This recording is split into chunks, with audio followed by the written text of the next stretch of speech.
दोस्तों, आपको पता है कि गौतम अडानी अपने व्यवसाय से पहले क्या करते थे? इस लेख में दी गई जानकारी के आधार पर आपको ये ज्ञात हो गए होंगे कि अडानी के नए कपड़े के व्यापारी थे।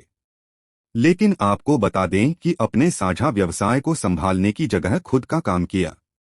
अगर आपको इसके बारे में कोई खबर नहीं है तो इससे जुड़ी जानकारी हम यहाँ पर दे रहे हैं। साल 1978 के समय में गौतम अडानी को जब होश आया था, तब उनकी उम्र लगभग 16 से 17 साल थी। वे दूसरे भाइयों की डायमंड कंपनी में डायमंड शॉर्टर का काम करने के लिए वो मनपा से मुंबई चले गए थे।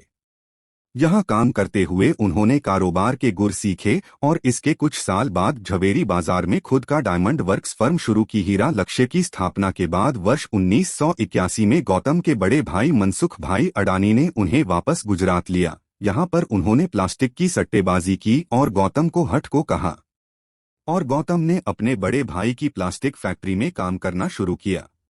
ये काम पॉलीविन आयात के आधार पर अंतर्राष्ट्रीय व्यापार के लिए एक अच्छा तरीका साबित हुआ। अडानी एक्सपोर्ट्स शुरू किया। प्लास्टिक फैक्ट्री का व्यापार बढ़ाने के बाद अडानी ने छोटे काम उद्योगों के लिए प्राथमिक पॉलीमर के लिए काम व्यवसाय करना शुरू कर दिया था। जिसके बाद गौतम ने वर्ष 1988 में अडानी ने आसपास का एक्सपोर्ट इंपोर्ट करने वाली कंपनी की स्थापना की, जिसका नाम अब अडानी एंटरप्राइजेज लिमिटेड ने कहा है, जो कि अडानी ग्रुप के नियंत्रण से आगे बढ़ता है। यह कंपनी खेती कृषि के संबंध से लेकर बिजली आदि के संबंध में व्यापार करती है। मिलने लगी सफलता। सन 1991 में होने वाले आर्थिक सुधारों के कारण अडानी का व्यवसाय ही अलग अलग क्षेत्रों में भी दिखाई देने लगा, जिसके कारण वह जल्द ही एक बहुराष्ट्रीय व्यवसायी बन गए। व्यवसाय का आर्थिक उदारीकरण के कारण उन्होंने कपड़े, धातु और कृषि व्यापार भी शुरू कर दिए। मुंद्रा पोर्ट से गलती हुई।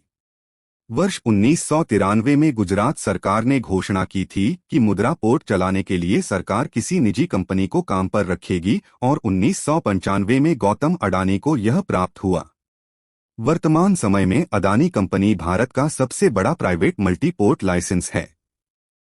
आपको बता दें कि मुंद्रा पोर्ट भारत का प्राइवेट सेक्टर का सबसे बड़ा बंदरगाह है।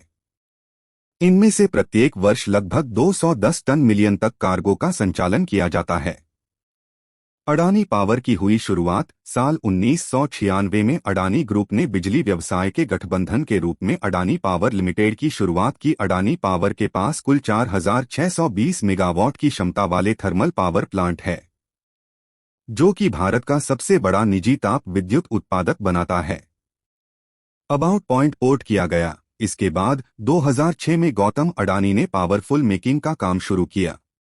यह कारोबार शुरू करने के बाद अडानी ग्रुप ने ऑस्ट्रेलिया और इंडोनेशिया में माइंस, खदान, पोर्ट और रेलवे जैसे कई व्यवसायों को शुरू किया और 2010 में इंडोनेशिया में शामिल होने का कारोबार शुरू कर दिया।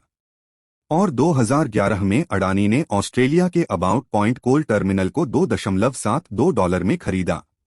दुनिया की सबसे बड़ी बोली प्राप्त की। वर्ष 2020 में भारतीय सौर ऊर्जा निगम solar energy corporation of India limited की ओर से अडानी समूह को सबसे बड़ी बोली प्राप्त हुई। इसके बाद इसे $6 बिलियन का लाभ प्राप्त हुआ।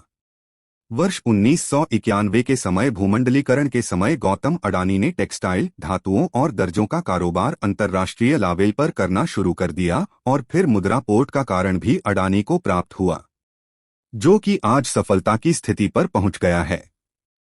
गौतम अडानी ने 1985 में लघु स्तर से पॉलीमर आयात शुरू की। इसके बाद अडानी ने 1988 में अडानी एक्सपोर्ट शुरू किया। वर्तमान समय में यह अडानी इंटरप्राइजेज के नाम से विश्व विख्यात है। भारत की सबसे बड़ी एक्सपोर्ट इंपोर्ट कंपनी है। ये कंपनी कृषि और बिजली के कारोबार करती है। अडानी ने 1995 में Adani ports and SEZ company शुरू की, जो कि आज भारत की सबसे बड़ी निजी पोर्ट गारंटी कंपनी है। Adani car collection. Gautam Adani car collection. आपको बता दें कि गौतम अडानी के पास उनके कार कलेक्शन में से कुछ कारों की लिस्ट ये है। इतने समीर व्यक्ति के पास और भी कई गाड़ियां हो सकती हैं, लेकिन हमें केवल इतनी ही जानकारी प्राप्त हुई है, जो यहाँ दिया गया है। इनमें से उनके पास लिमोजीन, फरारी, BMW आदि प्रमुख हैं।